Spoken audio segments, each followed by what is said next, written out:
What is up, everybody? I'm your Legendary Commander, and welcome back to Baldur's Gate 3. In this video, we're going to talk about the custom difficulty setting and how to set up your game and what each setting does. So, starting with the single save, that is the very first setting. What you can basically do is set it to an Iron Man mode, where you get one save, and it constantly saves over it. This is going to limit how far back you can load back, which means if you're in a tight spot and you need to really not be there, well, you're stuck fighting your way out of it.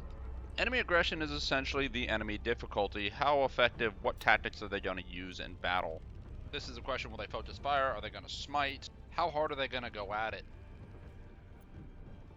The next one is technically a bearing on the enemy, even though it claims it's on you.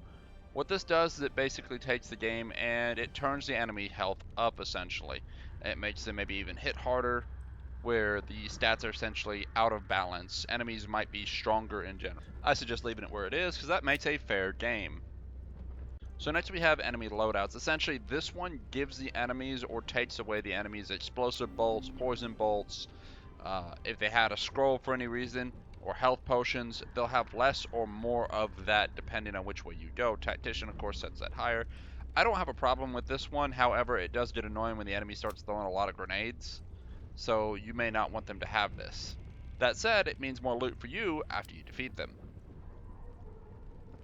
So additional combat mechanics could also include things like being able to smite again.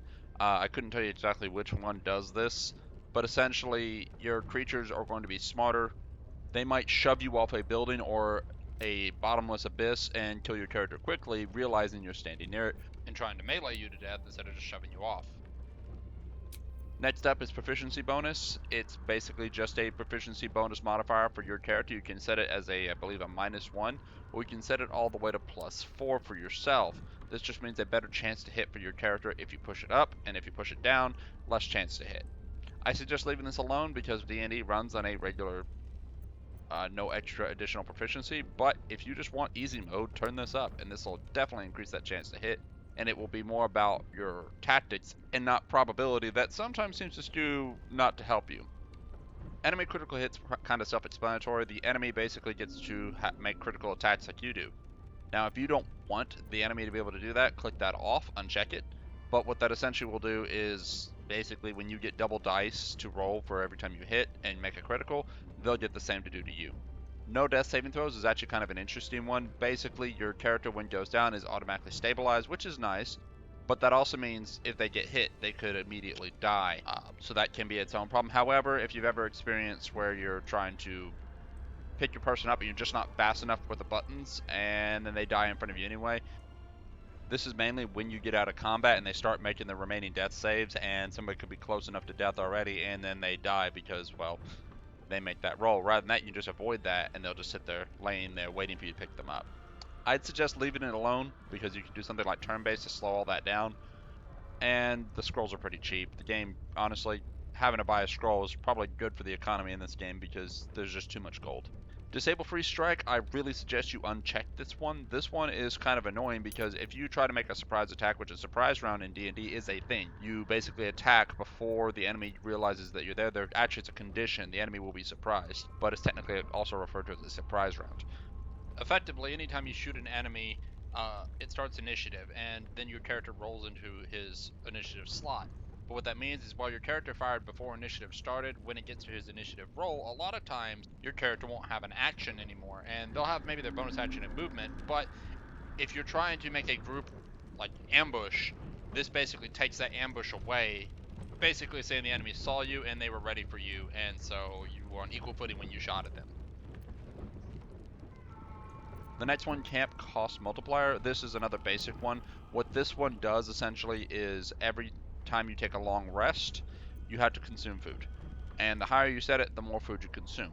I suggest setting this setting probably to the highest because there's a lot of food laying around, and it makes the game more fun when you can't long rest every 5 minutes. However, you're probably still going to be able to long rest every 5 minutes because there's so much food. So short rest, full heal is essentially you get a full health on a short rest. D&D short rest, you're supposed to use your hit die, which means technically a character could heal to full.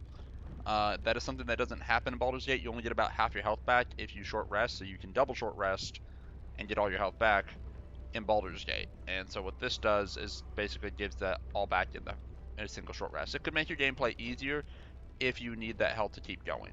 trade price modifier is already probably pretty self-explanatory as well. Increase it to make it more difficult to buy things and sell things. Things get more expensive. Again, there's so much gold in Baldur's Gate and so much loot, you don't really need it.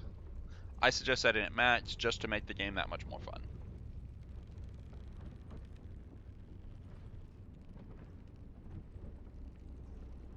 The next one is multi-classing. This basically says you can or can't multi-class, and it's basically a hard setting. That way you can't decide later in the game. I suggest leaving this one alone because if you set it now to where you are not allowed to multi-class, if you decide you want to multi-class, you would have to restart your entire game. It's just better for you to just say, I'm not going to multi-class if you don't believe in multi-class. Always prompt reaction, I think, is a really good one to check. The reason why is sometimes you don't want to make an opportunity attack because you have other plans. If you make an opportunity attack with, for example, your wizard, and then your wizard has to cast counterspell, he can't cast counterspell if he makes an opportunity attack. So this allows you to choose whether or not you want to make that opportunity attack when somebody runs away without disengaging, or if you want to even react with a certain attack. Then there's hide NPC health. What this one does essentially is it will hide the number for the NPC's health. You'll still see the health bar, but you won't be able to tell how many health points. It might be 2, it might be 3, it might be 20, depending on the size of the health bar and how much damage you've done will be how you'll have to determine the damage rather than knowing he has exactly 1 HP, I can hit him with a magic missile and he is for sure dead. Then there's hide failed perception rolls. Hide failed perception rolls means basically anytime you're walking around or in a dialogue sequence, a roll might just be made at random, or maybe not so much random, under certain triggers. This means you will not be aware of them happening, and you could either walk into an ambush, which would be fair if that was the case, but at the same time that means you could miss something. And when you have failed perception rolls, sometimes you can stop and cast guidance on each of individual party members so that way you can find this stuff. In the particular case of this one, I firmly believe you should leave this one unchecked. And the reason why is it's a video game. You want to experience the video game for all its aspects. I mean, you may walk by this thing 20 times and never see it otherwise. And how many times you can play Baldur's Gate? Some people only play it once. And if you're only playing it once, I would like to know what I missed. At the very least, I can go to YouTube and look up what I missed in those cases. So then you have hide passive roles in dialogue, which I've already kind of explained already. It's basically the same as the passive perception roles. I suggest leaving this one unchecked as well because it's nice to know if you miss a dialogue sequence, and that way you know if you want to either load back or why something is different this round versus last round. It could just be that role, and knowing you failed or passed it means you might be walking into something that you not realize you're walking into, or maybe you can work around it still. Basically, I don't like missing information. I might even save scum and go back just because I want that dialogue sequence. Sometimes they can really make or break certain situations, and you don't want the situation to go one way, so you go back. If you're playing on an honor system, though, I wouldn't check it. Or I would check it, but if you're playing on a non-honor system and you just don't really care, you just want to enjoy the game, uncheck it. The next one, preview dialogue check difficulty before rolling. What that essentially means is if you have to make a strength check or an intimidation check, you can see which rolls will be better for you and which ones have the lower DCs. That way you can make an informed decision on which one you should do. This is kind of against the theme of D&D, where it's like if you want to make a strength check, the DM then just kind of gives you a check with a certain number. You're not really supposed to know these numbers. You're supposed to just try and be as intimidating as possible, not try to be the minimum. But if you really don't want to fail those checks, leave this one checked, and that way you can see those things before you make those checks so you can make the best check to get out of a situation. Then there's high difficulty class during rolls. I don't know why you'd want to do this one. Basically that says you don't know if you passed or failed. You don't get to see the DC. Normally your DM tells you if you pass or fail. Sometimes they'll tell you if it's the DC, but this essentially means you'll never know what the DC was, and you don't know what number you needed to get to pass. You just are told to pass. If you roll 17 and it fails, you don't know if you needed a 20 or an 18. Maybe you needed a 23 or a 30, and it's pretty much impossible.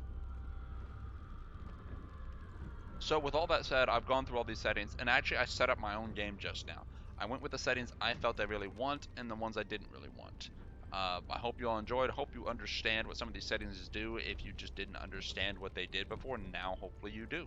And there might even be a possibility to go into like an ini file and adjust these settings even higher if you're not playing like on a PlayStation, but you're playing on a PC. You might even be able to adjust some of these settings even better, just for your own sake, however way you want to set them. Some will be true false, some will probably be number values, like the trade price modifier. You can probably set it up to times 20, or somewhere along those lines to make things more difficult, or easier for that matter. But that is going to be it for this one. I hope you all enjoyed. If you did, hit that like button. Don't forget to subscribe. Make sure to tell your friends. But y'all take care. And I will catch you next time.